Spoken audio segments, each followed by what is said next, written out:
I'm Nathan Reynolds. I'm 31 years old, and my own parents took me to court to try and steal my house and give it to my younger brother. Sounds like the plot of a bad movie, I know, but it was my life. Before I tell you how a single, forgotten folder of old college emails blew their entire case apart in front of a judge and exposed them for who they really are, do me a favor and let me know where you're watching from in the comments below. It's good to know you're out there, that I'm not just talking into the void. For me, peace has always had a specific smell. It's not the smell of the ocean or a forest. It's the smell of WD-40, hot metal, fresh-cut wood, and old, reliable American steel. It's the smell of my garage. That two-car space wasn't just an add-on to the house. It was the entire reason I bought the house in the first place. The house itself was modest, a two-story colonial with a wraparound porch that needed a new coat of paint. It was nothing fancy. 3 bedrooms, 1 bathroom, a small kitchen. But the garage was my sanctuary. It was the physical manifestation of 8 long years of brutal, relentless saving. I started my career as an automotive engineer making $42,000 a year right out of state college. I lived in cheap apartments, I drove a 10-year-old beater, I never took vacations. Every spare dollar went into a savings account until I had the $45,000 down payment. It was all my own money. No cosigners, no gifts, no help. My name, Nathan Reynolds, was the only one on the deed. It was my castle, and the garage was the throne room. Inside that sanctuary was my other piece of hard-earned peace. A 1978 Harley-Davidson shovelhead, sitting proudly on the hydraulic lift in the middle of the polished concrete floor. I'd been working on it for 8 months, a complete frame-up restoration. Every nut, every bolt, every wire was a decision I made, a problem I solved with my own 2 hands. It was my meditation, the one place where the noise of the world faded away and all that mattered was the perfect fit of a piston in a cylinder. That particular Saturday morning was perfect. The early sun cut through the high windows, glinting off the mirror-finish chrome of the new exhaust pipes I'd just fitted the night before. I had a huge mug of black coffee steaming on my workbench, right next to a neatly organized tray of Craftsman wrenches. It was 7:45 a.m. The whole glorious weekend stretched out before me. A perfect, quiet expanse of time to do the thing I loved most. Then my phone buzzed, the vibration rattling against the metal workbench with an intrusive sound. I glanced at the screen. It lit up with 2 words that instantly soured the air. Oh, I'm calling. A familiar, low-grade anxiety tightened its cold fist in my gut. My mother and I didn't have the kind of relationship where we just called to chat. Her calls were always instruments with a purpose. Announcements, requests, or more often than not, corrections on some perceived failing of mine. I wiped a spot of grease from my thumb with a red shop rag and answered, trying to keep my voice neutral. Hey, Mom. Nathan, honey? Her voice was syrupy sweet, a tone that always set my teeth on edge. It was her I'm about to ask for something and I need you to feel guilty if you say no voice. Are you busy right now? Your father and I need to see you. It's important. I'm in the garage working on the bike, I said, looking at the Harley. Is everything okay? Is someone sick? Oh no, everyone's fine, she said, a little too quickly. We need to talk. It's a family matter. It's about the house. The house. My mind raced. Did they need to borrow money? Did they think I should sell it? I figured they just wanted a proper tour now that I was settled, or maybe to see the progress on the Harley. Yeah, sure. I can be there in an hour or so. Wonderful, dear. We'll be waiting, she said, and hung up before I could ask any more questions. The line went dead. I put the phone down, the peaceful quiet of my garage suddenly feeling thin, brittle. The air felt charged like right before a lightning strike.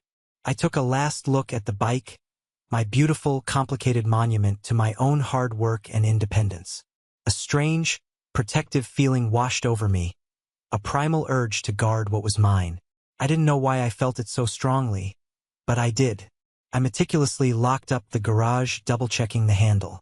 I got in my truck and drove toward my parents' house, a place I'd left at 19 and never really looked back on with any warmth. I was heading into a meeting, but my gut told me it was an ambush. And I had no idea that this quiet Saturday morning was the last truly peaceful moment I would have for a very, very long time. The moment I stepped across the threshold of my parents' house, I knew my gut had been right. This was an ambush. The air inside was thick and heavy, stagnant with unspoken intentions. It smelled faintly of old potpourri and lemon pledge, a scent that always reminded me of being on my best behavior. A grandfather clock ticked loudly in the hallway, counting down the seconds to a confrontation I hadn't prepared for. They were all there, arranged in the living room like a tribunal waiting for the accused.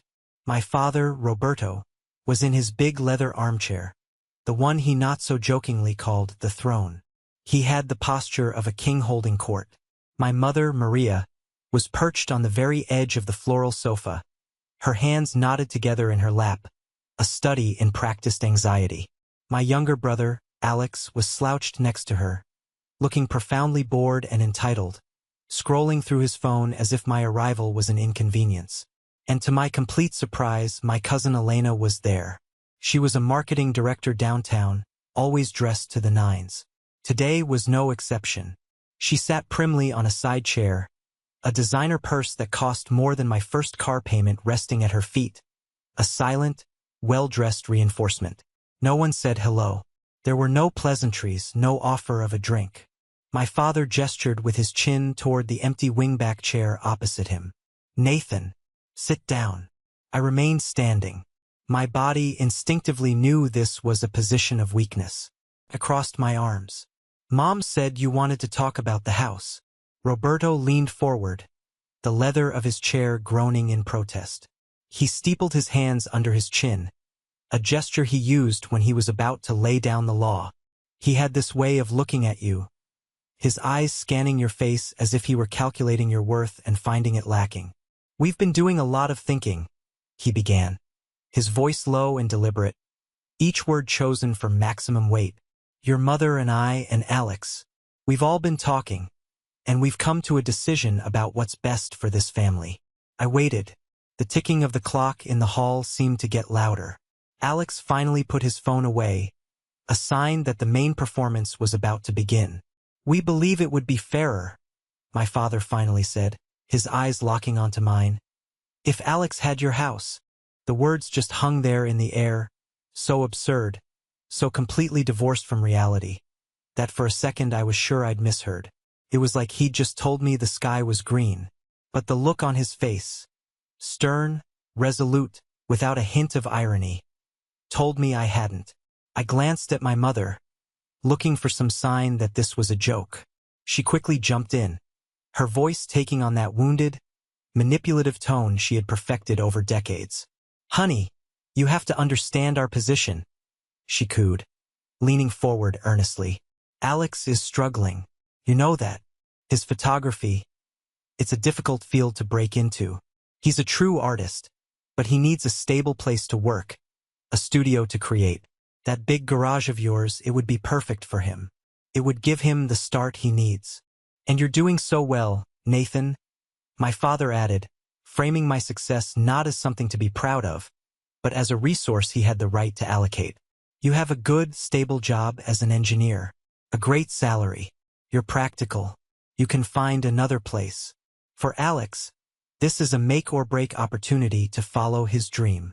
My brother, Alex, the 29-year-old artistic genius who had never held a real job for more than 6 months, just nodded along solemnly, a flicker of a smug smirk playing on his lips. He didn't even have the decency to look me in the eye. He was looking at a spot on the wall behind me, as if he were already visualizing where he'd hang his first masterpiece.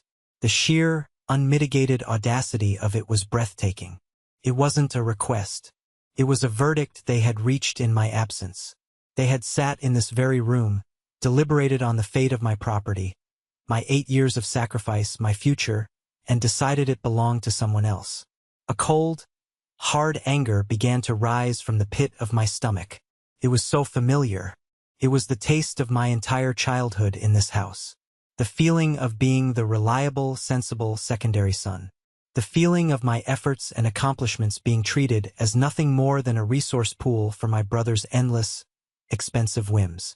My father must have seen the shift in my expression, the hardening in my eyes. He hardened his own tone to match.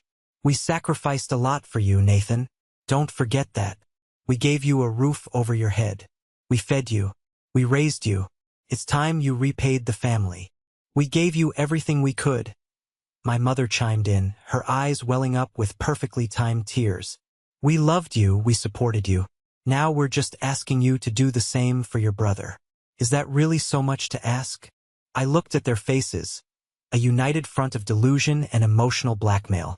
They had completely rewritten history to suit their narrative. The roof over my head I'd started paying them rent for at 19, as soon as I had a full-time job. The food I'd mostly bought myself with money from my job at my Uncle James's auto shop. The sacrifices they mentioned were a fantasy. Their real sacrifice, their total financial and emotional investment, had always been a laser beam pointed directly at Alex. I remained silent for a long moment, the gears in my engineer's brain trying to process the flawed logic, the emotional fallacies, the fundamental design flaw in their thinking. My silence was my mistake. They took it as weakness, as a sign I was considering it. My mother's face twisted into a mask of disappointment. You're being selfish, Nathan. I raised you to be better than that. You have a moral obligation to this family, my father declared, his voice rising, gaining the momentum of self-righteousness. An obligation to support your brother when he's in need. That is the bedrock of what a family is. That was the line. The one that broke through my shock. The one that made everything crystal clear. That's when I found my voice. It wasn't loud. It wasn't shaking with anger. It was cold. Colder than the steel of my workbench in winter. I looked directly at my father. Then at my mother. Then I let my gaze rest on my brother for a fraction of a second. No. The word hung in the air. A small, hard, indestructible object. My father's face flushed a deep, mottled red. What did you just say to me? I said no. I repeated, my voice absolutely steady. That is not going to happen. The house is mine. I bought it with my money. The conversation is over. I turned my back on them. I didn't storm out. I walked deliberately toward the front door. I had given them my answer. There was nothing else to discuss. This wasn't a negotiation. As my hand touched the cold brass of the doorknob, my father's voice boomed from behind me. The calm, authoritative tone was gone, replaced by the raw, naked fury of a king whose decree had been defied. You'll regret this, Nathan. Don't you dare walk away from your family. This isn't over. Do you hear me? I didn't turn around. I didn't give him the satisfaction. I just opened the door and walked out into the bright afternoon sun, which suddenly felt harsh and accusatory. I got into my truck, the familiar cab feeling like a lifeboat. I sat there for a long moment, my hands gripping the steering wheel so hard my knuckles were bone white. The windows were up, but I could still feel the toxic energy from that house pressing in on me, trying to suffocate me. My father's threat, "You'll regret this," echoed in my head. It wasn't the first time I'd heard that tone from him. It was the sound of his profound disappointment, the sound of me failing, yet again, to live up to some unwritten family script where I was supposed to be the dutiful, responsible, supporting character in the grand drama of Alex's life. As I finally pulled away from the curb, the stress of the confrontation and the weight of that threat triggered a memory. It wasn't a fuzzy recollection. It was sharp and vivid, a high-definition replay in my mind. It was from my senior year of high school. I was 17. I had just gotten the mail, and in it was a thick envelope from the state university. My heart was pounding as I tore it open. I'd been accepted into the mechanical engineering program. It wasn't a fancy, expensive private college like the Portland Arts Institute where Alex would eventually go. But for me, it was Harvard. It was MIT. It was my ticket out. It was the finish line of years of working greasy, tiring jobs, of studying late into the night, of saving every single dollar, of keeping my grades up when all I wanted to do was sleep. I remember running into the living room, the official letter clutched in my hand, my heart pounding with a rare, uncomplicated joy. My father was on the couch reading the newspaper. My younger brother, Alex, was sprawled on the floor, messing with some new, expensive camera he'd gotten for his birthday. Dad, I got in, I said, my voice cracking with excitement. I held out the letter like a trophy. I got into the engineering program. Early admission. My father lowered his newspaper, a look of mild annoyance on his face at being interrupted. He took the letter, his eyes scanning the first paragraph for no more than 3 seconds. He handed it back to me. That's good, son, he said, his voice completely flat, his eyes already drifting back to the sports page. Keep up the good work. That was it. My life-changing news, the culmination of all my hard work, was dismissed with the same level of enthusiasm one might have for a passing weather report. Keep up the good work. A moment later, Alex called out from the floor, his voice lazy. Hey Dad, check this out. He held up his camera, showing off a slightly blurry picture he'd just taken of a dust bunny under the sofa. My father put the newspaper down instantly. He leaned over, a broad, genuine smile spreading across his face. Now that's fantastic, Alex. Look at that composition. The use of shadow. You've got a real eye for it, son. A real natural gift. He spent the next 10 minutes discussing the artistic merits of a photograph of a clump of dust and hair. He talked about Alex's potential, his future, how they needed to nurture his talent. I just stood there in the middle of the room, invisible. The thick, important acceptance letter in my hand suddenly felt like a piece of worthless, flimsy paper. It wasn't just about the lack of praise. I was used to that. It was the stark, brutal contrast. It was the undeniable, in-your-face evidence of where the family's emotional and financial investment was always directed. My concrete achievements were minor milestones to be noted and forgotten. Alex's lazy hobbies were signs of burgeoning genius to be celebrated and funded. That memory wasn't just a memory. It was the Rosetta Stone for my entire life. It explained everything. And driving away from that house nearly 15 years later, I realized with a sickening certainty that absolutely nothing had changed. They still saw me, my career, my savings, my home, the very embodiment of the good work he'd told me to keep up, as nothing more than a resource to be plundered for their golden child. I finally pulled into my own driveway, my own house. I walked through the front door and went straight to the garage, my sanctuary. But it felt different now. Felt violated, tainted by their greed. I looked at the beautiful, half-finished Harley, my project of peace, and all I could see was the photography studio they wanted to build in its place. My father's threat wasn't just an angry outburst. It was a promise. And as I stood there in the heavy silence of my garage, a cold dread washed over me, colder than any winter night. This was only the beginning. The next 2 weeks were a masterclass in psychological warfare, executed with chilling silence. I didn't call them, and they didn't call me. The silence was a weapon, designed to make me anxious, to make me doubt my own decision, to make me crawl back and beg for forgiveness. I tried to lose myself in my work at the auto plant, burying my head in complex transmission schematics. I tried to find peace in the garage at night, turning wrenches and polishing chrome until my knuckles were raw. But there was a constant, low-level hum of anxiety under the surface of everything, the feeling of waiting for the other shoe to drop. I kept checking my phone, half expecting a call, an apology, anything. I should have known better. Apologies weren't in their vocabulary. Only escalation. The other shoe dropped on a Tuesday afternoon. It was a brutally hot day. I was just getting home from work, my company polo shirt sticking to my back, my feet tired in my steel-toed boots. I was looking forward to a cold drink and an hour of quiet. As I pulled into my driveway, I saw a nondescript sedan parked at the curb. A man in a cheap, rumpled suit got out, holding a large manila envelope. He had the bored, world-weary look of someone who delivers bad news for a living. "Nathan Reynolds?" he asked, his eyes scanning the front of my house as if to confirm it was worth the trouble.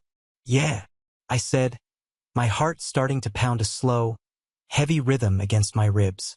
He walked up my driveway without another word and handed me the envelope. It felt strangely heavy, unnaturally dense, like it was filled with lead. "You've been served." He didn't wait for a reply.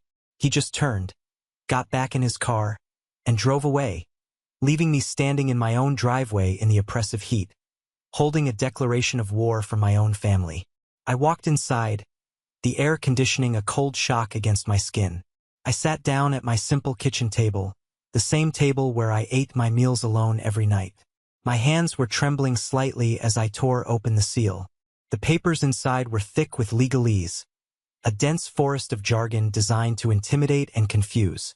But the message, once I hacked through the verbal undergrowth, was brutally clear. My own parents, Roberto and Maria Reynolds, were suing me. The lawsuit was a staggering work of pure, unadulterated fiction. It claimed that I had a verbal agreement and a long-standing familial understanding to provide for my brother's welfare indefinitely. It accused me of unjust enrichment, claiming that I would never have been able to achieve my current financial position without their foundational emotional, spiritual, and financial investments. It painted a picture of me as a cold, calculating opportunist who had used their loving support as a ladder and then tried to kick it away. And then came the demands, the section that made my vision swim. They weren't just asking for the house. They were demanding that a judge order me to sign the deed over to Alex, free and clear, as fulfillment of my moral and financial debt. They were demanding that I pay off Alex's outstanding credit card debt, which the document listed with cold precision as $12,458.21. And to top it all off, the final, glorious insult. They were suing me for $3,200 for inflicted emotional distress that my selfish refusal to cooperate had caused them. I read that last part twice, then a third time, certain that my brain was misinterpreting the words. They were suing me for emotional distress. A sound escaped my throat. It was a harsh, choked, humorless laugh. It was the only response my body could produce in the face of such magnificent, breathtaking insanity. This wasn't a disagreement anymore. It was a formal, legal, scorched earth campaign. My own family was now officially my enemy. I dropped the papers on the table as if they were contaminated. I put my head in my hands, the familiar smell of my own home, my coffee, the wood of the table, suddenly feeling foreign and hostile. They were actually doing it. The sheer, venomous nerve of it all was enough to make me physically sick to my stomach. That night, sleep was an impossibility. I just lay in bed, staring at the shifting shadows on the ceiling, the outrageous claims from the lawsuit swirling and festering in my head. Unjust enrichment, moral debt, emotional distress. The words were poison. Around 2 a.m., I gave up on sleep and started scrolling through my phone, a desperate, mindless attempt to numb my brain. And that's when I saw it. The little colored ring around Alex's profile picture. He had posted a new story on Instagram. My thumb hovered over the icon. A voice in my head screamed, "Don't do it. Don't look. It's only going to make it worse." But I couldn't help myself. I had to know. I tapped it. The video that filled my screen was shaky, clearly filmed at night from a car. Took me a second to realize what I was looking at.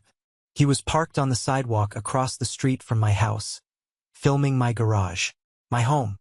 His voice, a smug, theatrical whisper designed to sound profound, came through the speaker. "The future home of Alex Reynolds Photography," he said. A little dramatic pause. "Gotta clear out some of my brother's old junk first, obviously." He zoomed in on my garage door, the light from a street lamp glinting off the paint. "Can't wait to get the new lighting rigs in, the sound system. Gonna be epic.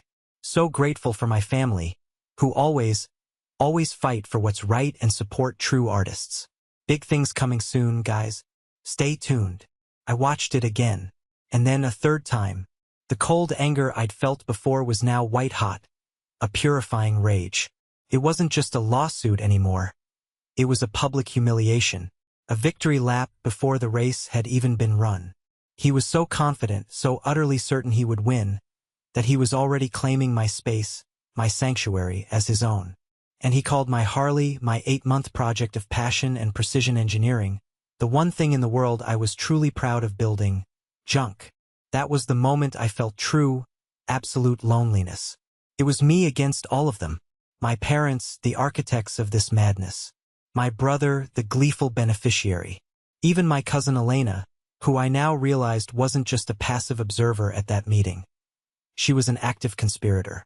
A wave of raw panic washed over me, so intense it made my hands shake. I was an engineer. I solved problems with logic and physics. I didn't know how to fight this. This was a battle of lies, of emotion, of manipulation. I was out of my depth and I was drowning. The next morning at work, I was a wreck. I stared at the complex schematics on my computer screen, but the lines and numbers just swam before my eyes. I couldn't focus. All I could see were the court documents and Alex's smug, punchable face. During lunch, I was sitting alone in the break room, pushing food around my plate, when my colleague, Jessica, sat down across from me. Jessica was a senior project manager, a few years older than me, sharp as a tack and with a no-nonsense attitude I'd always respected. She could cut through corporate nonsense like a laser beam. She took one look at my face and said, without preamble, "Reynolds, you look like your dog just died and then your truck got repossessed. What's wrong?" I hesitated. I didn't like talking about my personal life at work. It felt unprofessional. But I was drowning, and she had just thrown me a rope. So the floodgates opened. I told her everything. The demand for the house, the insane lawsuit, the $12,000 credit card debt, the Instagram story. I just laid it all out there. She listened patiently, her fork hovering over her salad, her expression growing more and more serious. When I finally finished, sputtering with impotent rage, she was silent for a full minute. I thought she was going to give me some generic, sympathetic reply like, "Wow, that's terrible." Instead, she said something that changed the entire course of this fight. "This is a project, Nathan," she said, her voice firm and clear, cutting through my emotional fog. "It has hostile stakeholders, an unrealistic scope, and a fraudulent budget. It's a takeover bid. You're an engineer. Stop thinking like a hurt son and start thinking like an engineer. Treat it like a hostile engineering problem." I must have looked completely bewildered, because she leaned forward, her eyes intense. "What's the first step in any project?" Define the scope and gather the data?" I mumbled. "Exactly," she said with a sharp nod. "Your family has presented their version of the data. It's flawed, it's sentimental, and it's based on a foundation of lies. You need to counter it with your own data. Hard data, cold data, financial records, timelines, verifiable communication. You need to build a case that is fact-based and irrefutable." She then told me something I never knew. Before she got her MBA and became a killer project manager, she had gone to law school for 2 years. She hated it and switched, never taking the bar exam. But she knew how the system worked. "I'm not going to be your lawyer," she said, holding up a hand. "I'm not qualified and I wouldn't wish that on my worst enemy. But I can help you get organized. You need to hire a real attorney, a litigator, a shark. But when you walk into their office, you can't just dump a box of receipts and a sad story on their desk. They're busy. You need to hand them a case file, organized chronologically with a clear, data-driven narrative. You make their job easy, and they'll fight harder for you." For the first time in weeks, a sliver of hope cut through my despair. Her advice made sense. It was a language I understood. Logic, data, process, structure. The financial pressure of hiring a lawyer was the next immediate hurdle. The thought of spending thousands of dollars from my hard-earned savings to defend myself against my own family was sickening. It was in that moment of financial anxiety that another memory surfaced. Unbidden. It was my second year of college. I was working 30 hours a week at a grimy gas station on the graveyard shift to pay for my apartment and my tuition at the community college I started at. A required physics textbook cost $200 I simply didn't have.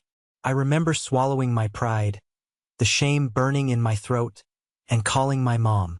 I explained the situation, how crucial the book was for my upcoming midterm exam. Her reply was swift and without warmth. "I'm sorry, Nathan. We just can't swing that right now. All of our extra funds are being directed toward Alex's career. His private art school tuition is due, and we absolutely can't fall behind on that.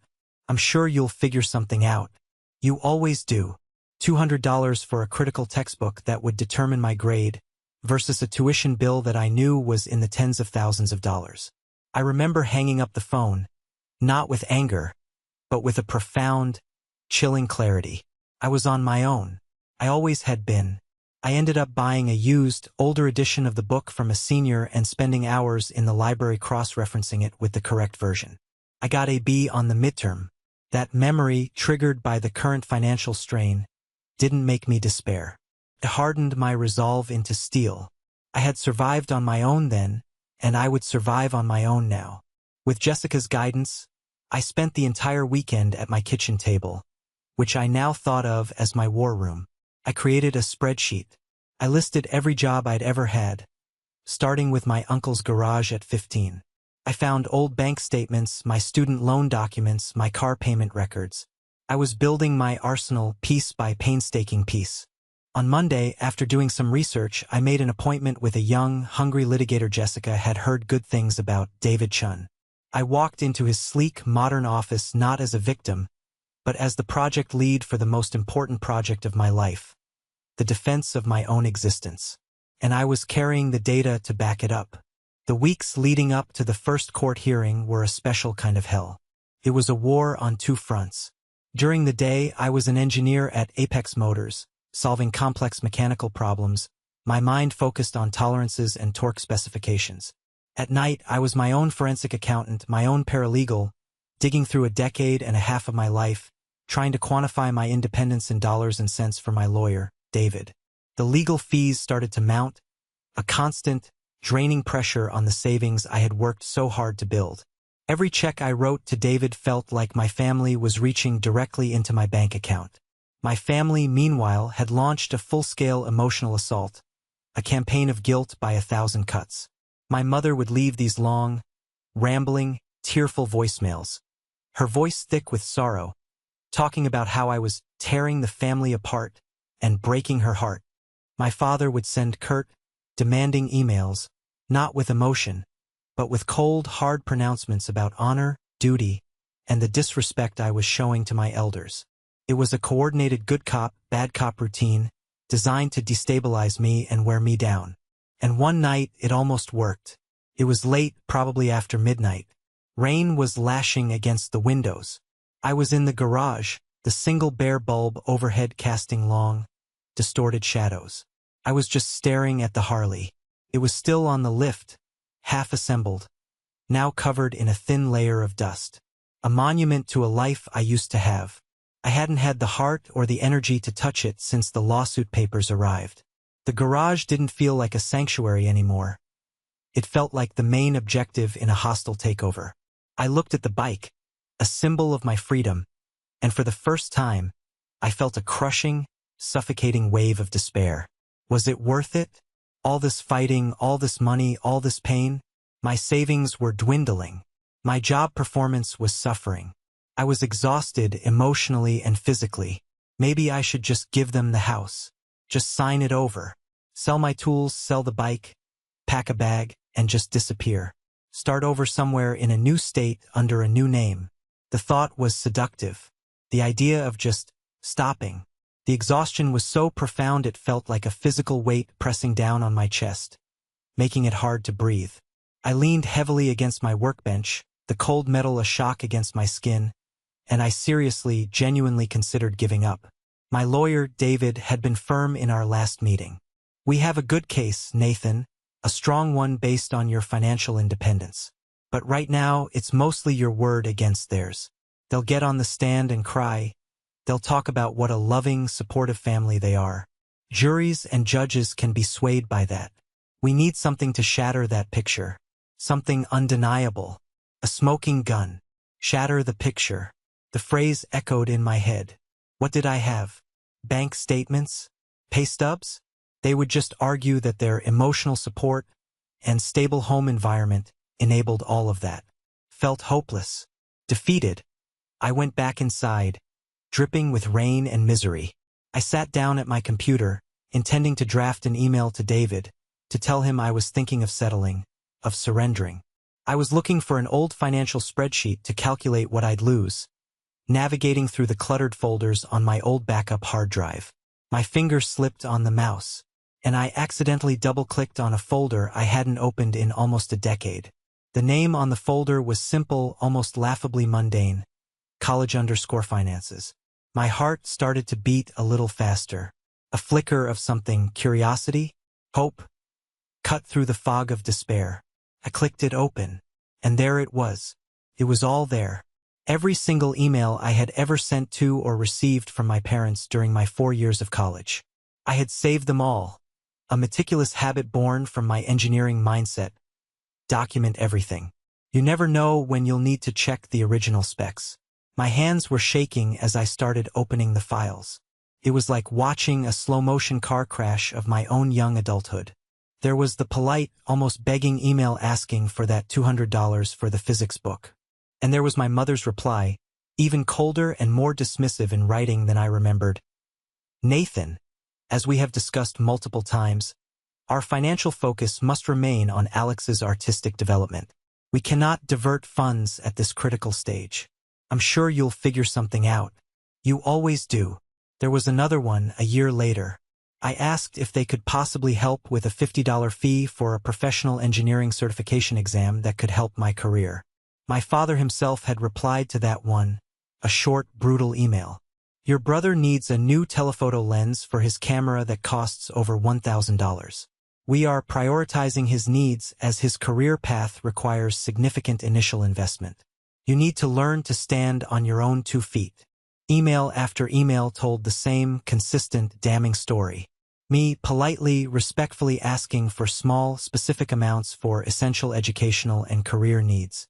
Them flatly, coldly refusing, always citing Alex's more important, more expensive needs as the reason. It was a perfect, written record of their priorities. It was a 4-year-long ledger of their neglect. It wasn't just my word against theirs anymore. I had their words, in writing, with timestamps. The despair I'd felt minutes earlier evaporated, replaced by a surge of pure, unadulterated adrenaline. My hands were steady now. This was it. This was the smoking gun. This was the weapon. This was what would shatter their carefully constructed picture into a million pieces. With this newfound evidence, my entire posture changed. My resolve, which had been crumbling, was now forged into high-carbon steel. But even with this powerful ammunition, I felt a deep-seated need to reach out to one person. One last bastion of sanity I hoped still existed in my family. My grandfather, Luis. My dad's dad. He was a retired mechanic, a man of few words but deep, unshakable integrity. He and I had always shared a quiet bond over our love for engines and the satisfaction of working with our hands. But I hadn't spoken to him in months. My parents, especially my mother, always acted as the gatekeepers to him, citing his age and his health as reasons he couldn't be bothered. Feeling a desperate need for that solid, grounding presence, for one last chance at a family ally, I found his number and called him. The phone rang twice, and then a familiar voice answered. But it wasn't his deep, gravelly tone. It was my mother's, sharp and laced with instant suspicion. "Hello." My blood ran cold. The odds of her being at his house at this exact moment felt impossibly small. "Mom? What are you doing answering Grandpa's phone?" "Oh, Nathan," she said, her tone immediately shifting to one of strained, saccharine patience. "Your grandfather isn't feeling well today, dear. He's resting. He asked me to handle his calls so he wouldn't be disturbed." Something about it felt profoundly wrong. The lie was too smooth, too practiced. "Is he okay? Can I just talk to him for a minute? I just want to hear his voice." No, she said, a little too quickly, a little too forcefully. "He really needs his rest. I'll tell him you called. He's very tired. And to be honest, Nathan, this whole situation with the lawsuit has been very upsetting for him. It's best not to bother him with your problems right now." She was stonewalling me, using his health and the very situation she had created as a shield to isolate him. The cruelty of it was breathtaking. "Just have him call me when he feels up to it," I said, my voice tight with an anger I was struggling to control. "Of course, dear. I'll pass along the message." she said in her most soothing, dishonest voice, and hung up.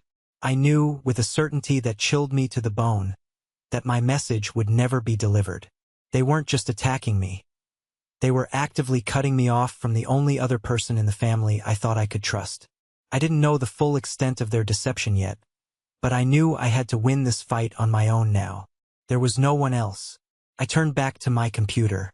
I attached the entire college_finances folder to a new email. I sent it to my lawyer, David Chen, with a single, simple subject line. Smoking gun. The day of the hearing arrived. A gray, overcast morning that matched my mood.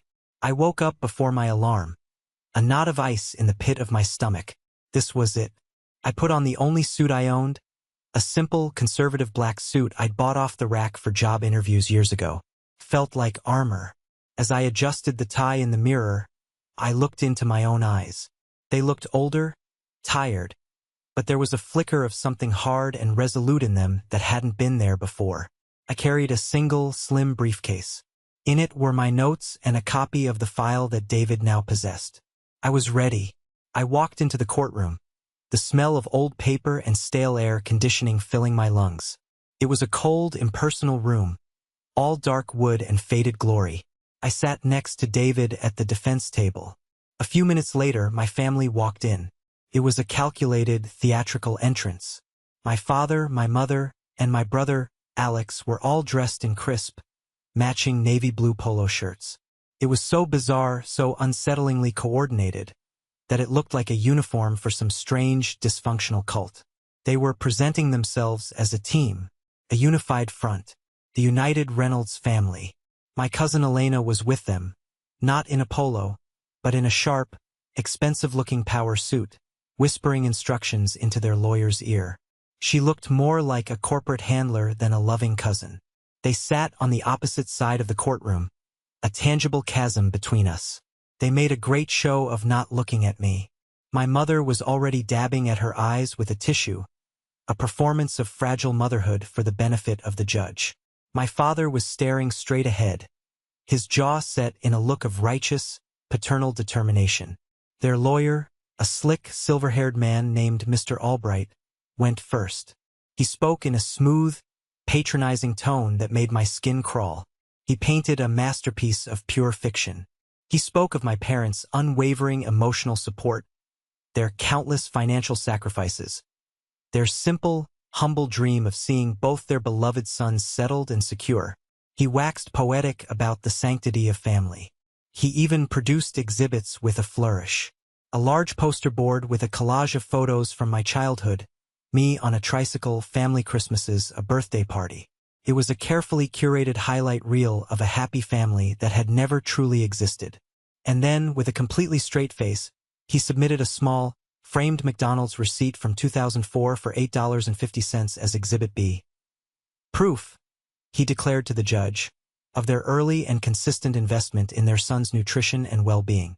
The absurdity of it was so profound that I almost laughed out loud. Then Alex was called to the stand. He strutted up, wearing a look of solemn importance, like a misunderstood genius being asked to discuss his great work. He spoke passionately and at length about his vision for the garage. He didn't call it a garage. He called it a potential creative sanctuary, a future hub for the city's emerging artists. He talked about his artistic struggles, the difficulties of being a visual storyteller in a world that didn't appreciate art. He made it sound like a stable home base. My home base was the only thing standing between him and a Pulitzer Prize. I watched him, and the anger I expected to feel was replaced by a wave of profound pity. He actually believed it all. He had been told his entire life that his wants were essential needs, that his whims were divine inspiration, and that the world, especially his family, owed him a living. He was the end product of their lifelong project, and he was a hollow man. Finally, after what felt like an eternity of lies, it was our turn. My lawyer, David Chen, stood up. His youthful, energetic presence was a stark contrast to the stuffy, theatrical performance of Mr. Albright. The defense calls Nathan Reynolds to the stand, he said, his voice clear and confident. A small murmur went through the gallery. I walked up to the witness stand, the wood cool beneath my hand, and was sworn in. I sat down, my hands resting on my knees to keep them from shaking, and I looked directly at the judge. She was a woman in her 60s, Judge Sarah Wilkins, with sharp, intelligent eyes behind her glasses that seemed to miss nothing. She had a reputation for being tough but fair. David approached. He didn't start with the lawsuit. He started with me. "Mr. Reynolds," he began, his voice calm and direct. "Could you please tell the court about your first full-time job?" I took a deep breath, letting it out slowly. I was 17 years old. I worked as a shop hand at my uncle's auto repair garage in the next town over. I swept floors, I changed oil, I learned the basics of mechanics. And after that, I worked the night shift at a warehouse through my last year of high school to save for a car. I worked weekends at a gas station during my first 2 years of community college. When I transferred to the state university for my engineering degree, I had a full-time job as a line technician at a manufacturing plant. I worked from 4 p.m. to midnight, and I had classes in the morning. David let the silence hang in the air for a moment, letting the weight of that schedule sink in. "And during all this time, Mr. Reynolds, from the age of 17 onward, did you pay for your own expenses? Your rent, your car, your food, your books?" "Yes," I said. "I did." "Did you take out student loans to pay for your college tuition?" "Yes, a little over $50,000 worth in total." "And have you been the one making the payments on those loans since you graduated?" "Yes, every single month. For the last 9 years. He walked a little closer to me, his voice softening slightly. "Mr. Reynolds, in your own words, could you describe for the court the primary source of your success in life? The source of the funds you used to purchase your home?" I looked past him for just a second at my parents. My mother was no longer crying. She was watching me with a look of cold, reptilian fury. My father was shaking his head slightly, a dismissive sneer on his lips, as if my words were an annoying fiction. I turned back to the judge and I spoke directly to her. "Your Honor," I said, my voice steady and clear, all the nervousness gone, replaced by a simple, hard truth. "My success, what little I have, comes from my own work, comes from my own hands, comes from my own discipline, comes from 16 years of getting up early, staying late, studying for exams after a full shift, and never, ever expecting anyone to hand me anything. I built my life myself. It was the truest, most complete thing I had ever said in my life. The story I had never been allowed to tell in my own family, the one they had tried so hard to erase, was now on the official court record under oath. David Chun let my words settle in the quiet courtroom. He let the simple, unadorned truth of my life hang in the air. Then he turned to the judge, his expression shifting from one of quiet inquiry to that of a prosecutor about to land the final blow. "Your Honor," he said, his voice ringing with a newfound authority that made everyone sit up a little straighter. "What my client just testified to is not a matter of sentimental recollection. It is not a story. It is a matter of documented, verifiable fact." He walked back to our table and picked up a small, black flash drive. He held it up between his thumb and forefinger. "The plaintiff has based their entire case on the premise of their unwavering emotional and financial support for my client. A beautiful story of parental sacrifice. We would now like to present evidence to the contrary. Evidence, I might add, provided by the plaintiffs themselves, in their own words." He handed the flash drive to the court clerk. A moment later, the large screen on the wall of the courtroom, the very same one Mr. Albright had used to show pictures of birthday cakes and my smiling face on a tricycle, flickered to life. It was an email. The interface was old, but the text was perfectly clear. Dated October 12, 2010. From Nathan Reynolds to Maria Reynolds. Subject, physics textbook. The email, my own words from a decade ago, was short and polite. It explained that I needed $200 for a required book for my midterm exam and humbly asked if there was any way they could possibly help, offering to pay it back as soon as I got my next paycheck. Then, David had the clerk display the next email in the chain. The reply, from Maria Reynolds to Nathan Reynolds. Subject, physics textbook. The judge, Sarah Wilkins, leaned forward slightly in her large chair, her sharp eyes scanning the screen. Then, she began to read the email aloud, her voice flat, devoid of emotion, a simple recitation of the facts before her. Nathan, as we discussed, our financial focus must remain on Alex's artistic development. We cannot divert funds at this critical stage. I'm sure you'll figure something out. You always do. A collective gasp, small but audible, went through the gallery. I risked a glance at my mother. Her face had gone chalk white. She looked like she'd been slapped, the color draining from her cheeks. Her mouth was slightly open. David didn't stop. He was relentless. Next exhibit, please. An email from me asking for $50 for a certification exam fee. An investment in my future career. And then the reply from my father, read aloud again by the judge's impassive voice. Nathan, your brother needs a new telephoto lens for his camera that costs over $1,000. We are prioritizing his needs as his career path requires significant initial investment. You need to learn to stand on your own 2 feet.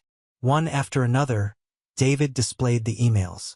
A dozen of them, each one telling the same brutal, consistent story. Each one a small, sharp nail in the coffin of their fraudulent case. There was a request for help with a car repair so I could get to work. Denied. A request for help with a dental bill. Denied. Always the same reason. Alex. Alex's tuition. Alex's supplies. Alex's potential. The courtroom was utterly, profoundly silent, except for the judge's steady voice reading my family's own damning words back to them. When the last email was displayed, she fell silent.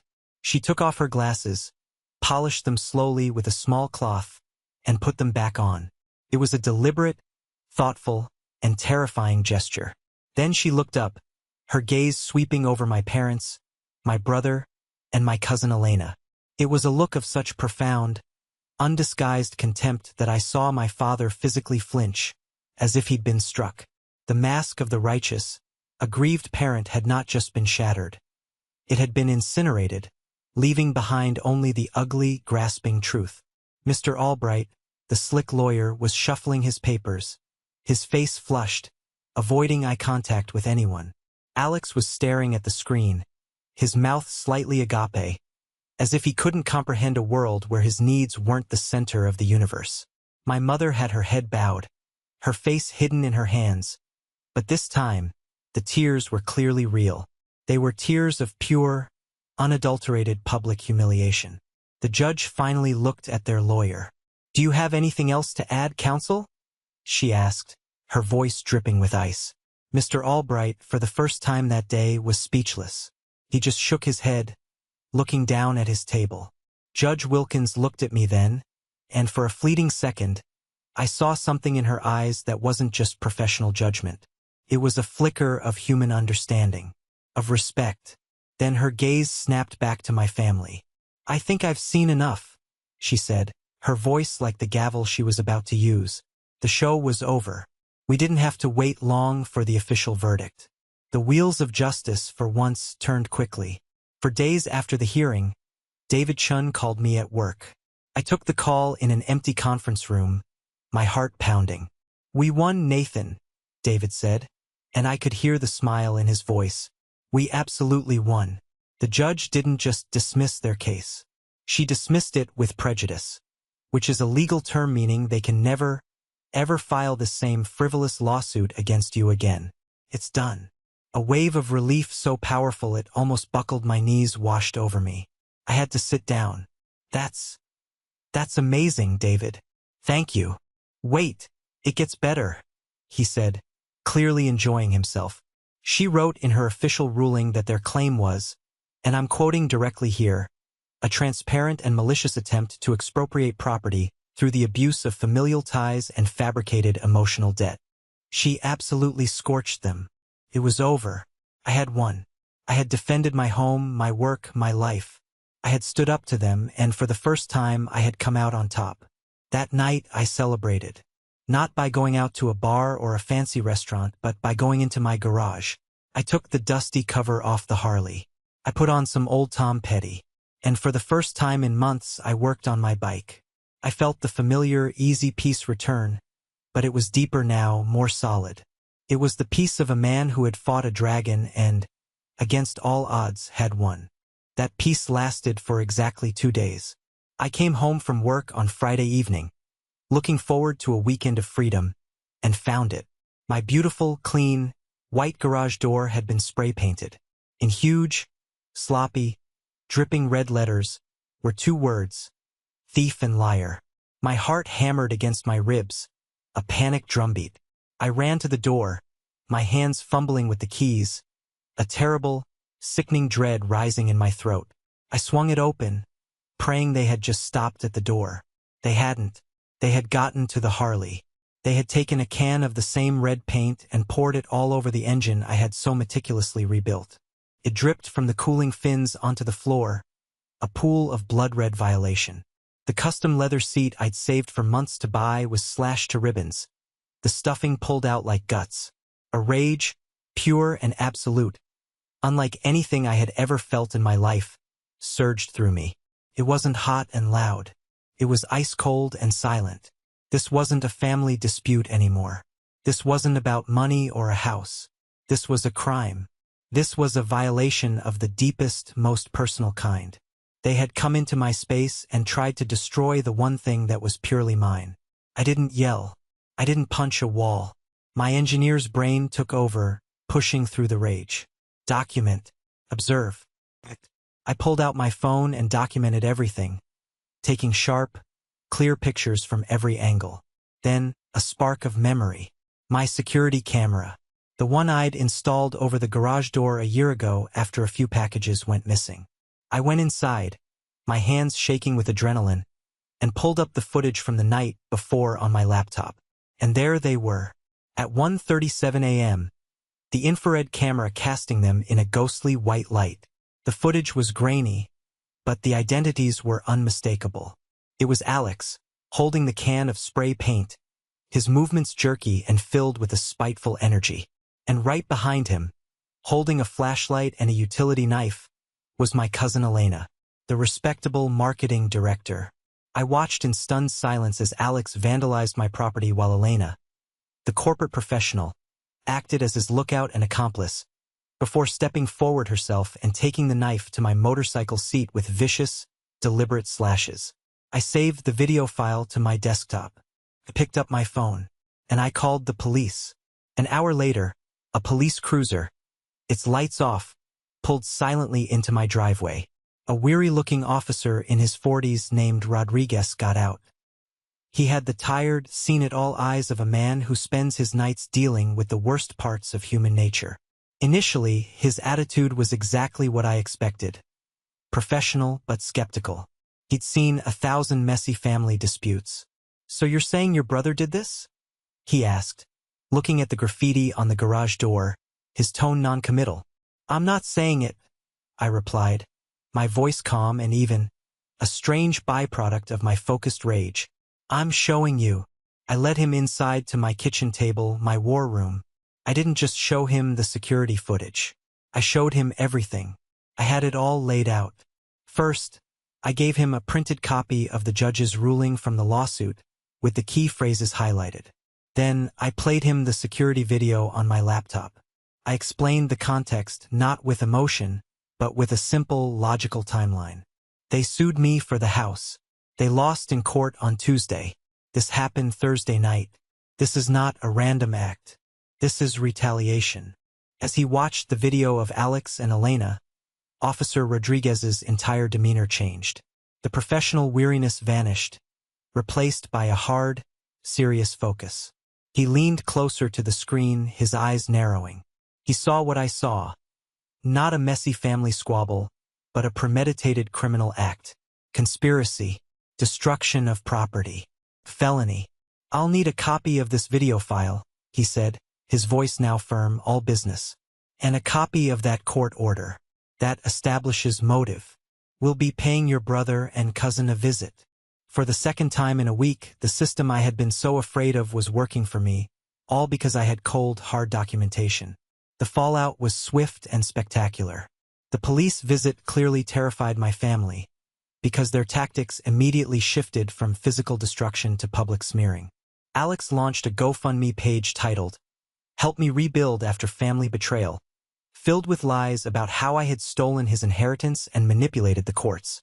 My mother took to a local community Facebook group, writing a long, tear-soaked post about her ungrateful, cold-hearted son, who was using the police to tear his own family apart over money.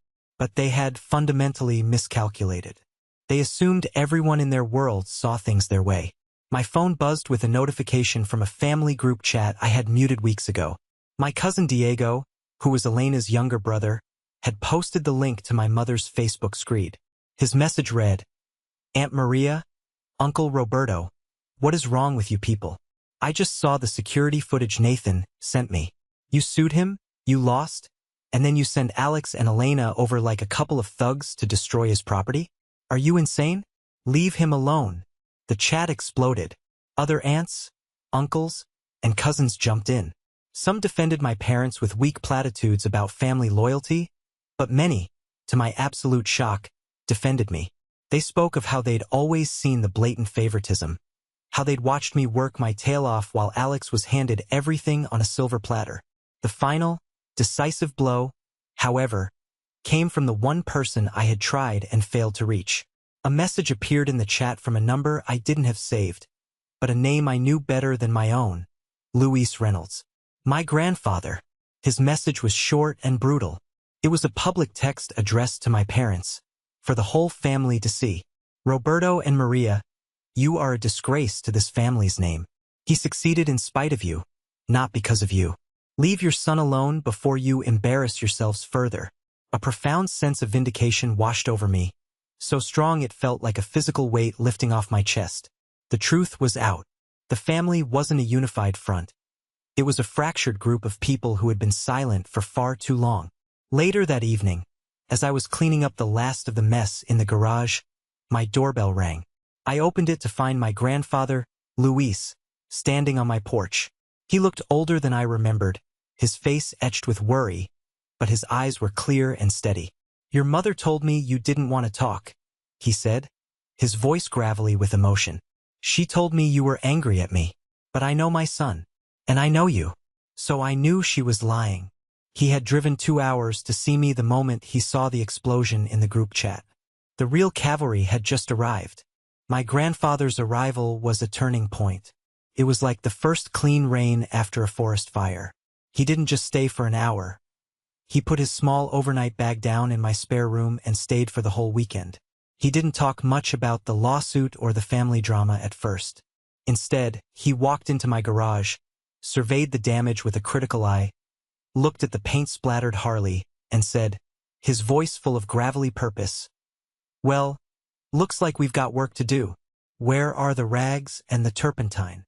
For 2 solid days, we worked side by side in that garage. We painstakingly cleaned every single part of that engine. He was slow and methodical, his old, gnarled hands still possessing a mechanic's gentle, certain touch.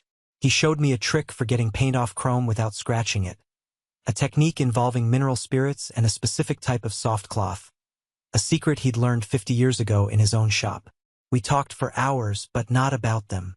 We talked about engines, about the superiority of old American steel, about the right way to gap a spark plug. His quiet, focused presence was a healing balm. It was the most normal, most peaceful time I'd had in months. His presence was a silent, solid validation that I wasn't the crazy one. I wasn't the problem. In the weeks that followed, inspired by his visit, I started to deliberately build a new life, a real one, not just a life of quiet survival. On his advice, I finally walked across the street and introduced myself properly to my neighbors, Michael and Susan Peterson, a retired couple who had lived in that house for 30 years. Michael was a former plumber with a workshop of his own, and Susan had been a high school English teacher. She had this unnerving ability to see right through people and understand complex family dynamics. She quickly became an informal mentor, a wise, warm presence I could talk to without judgment. I took another big step, one I'd been thinking about for years. I went to the local animal shelter. I wasn't looking for a cute, energetic puppy. I was looking for a companion who, like me, had a few scars and understood the value of a quiet, stable home. That's where I found Diesel. He was a 7-year-old German shepherd with a slight, permanent limp in his back leg and the calmest, wisest eyes I'd ever seen. The tag on his cage said he'd been abandoned by his previous family when they moved. We understood each other immediately. I filled out the adoption papers that day. I also, at Susan's urging, looked up a local vintage motorcycle club. I was hesitant at first. I've never been much of a joiner, but I rolled my half-restored Harley into a Saturday morning meeting in the back of an old diner. I was met not with judgment or criticism, but with genuine, enthusiastic interest and immediate offers of help. These were my people.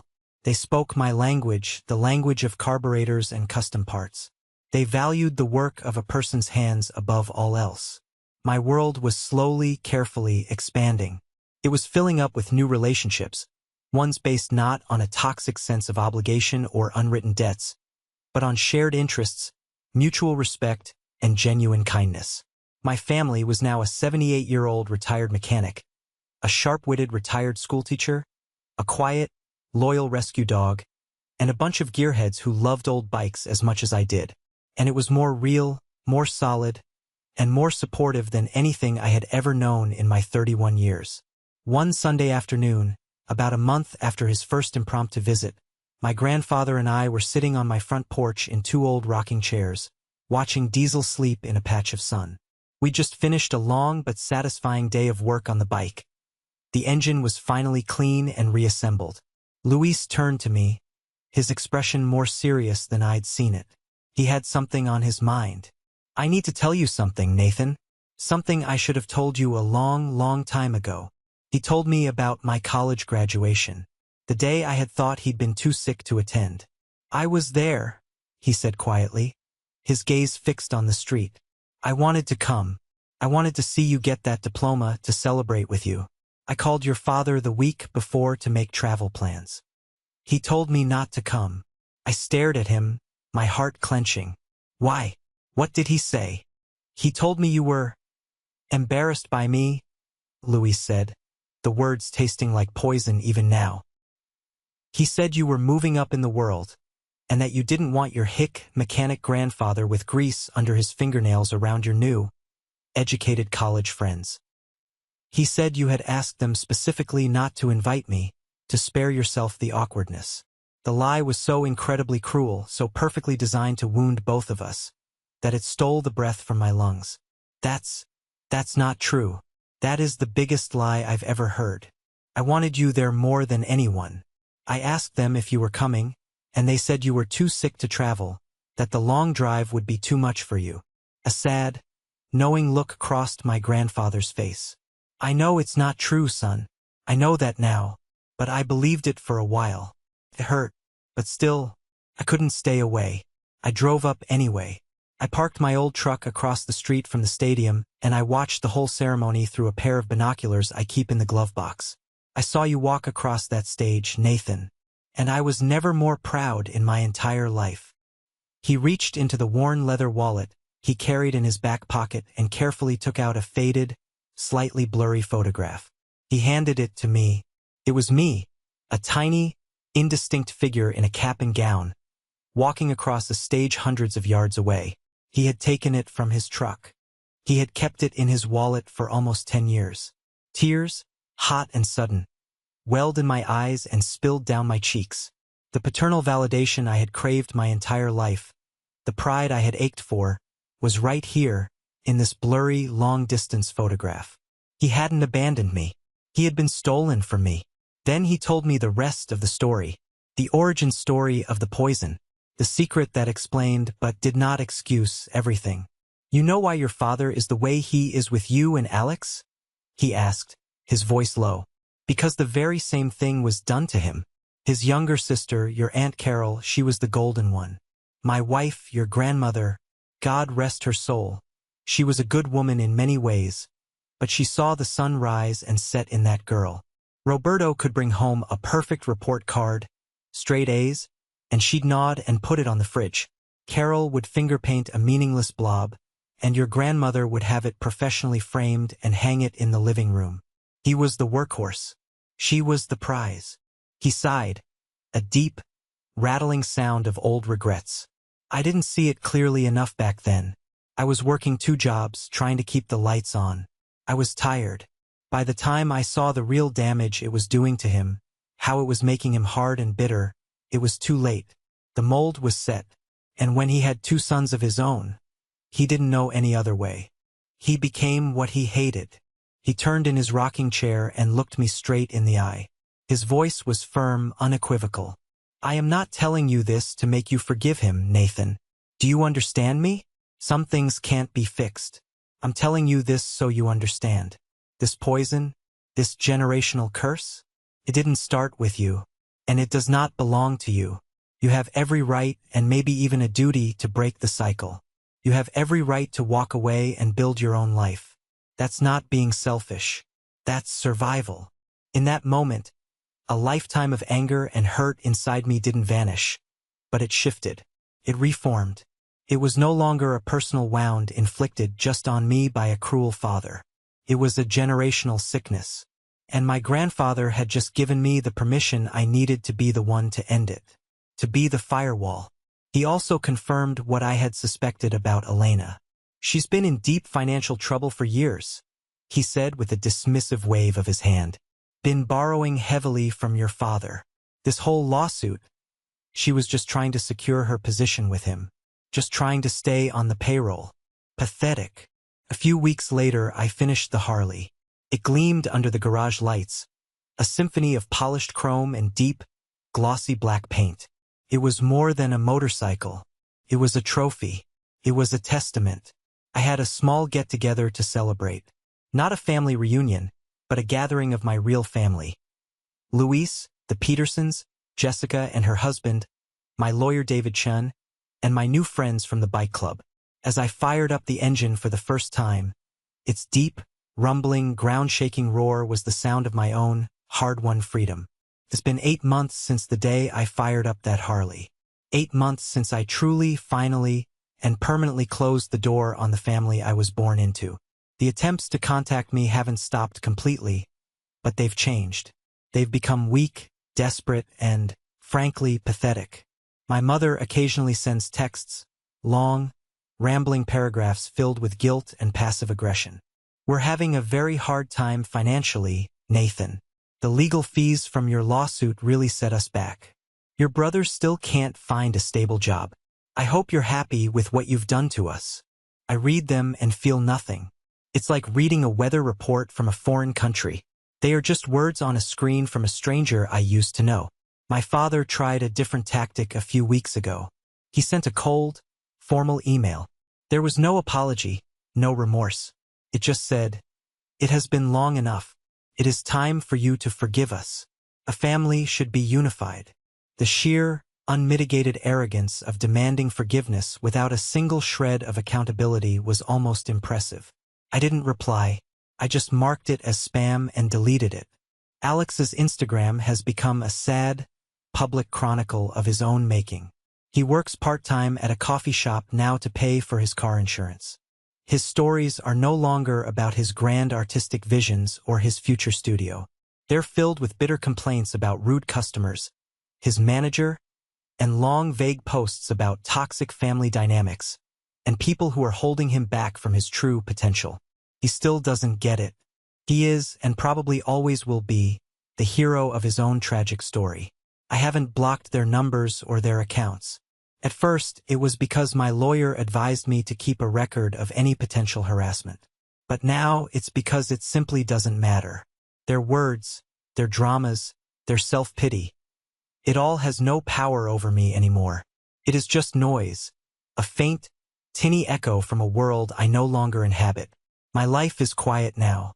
It's a good quiet, the best kind.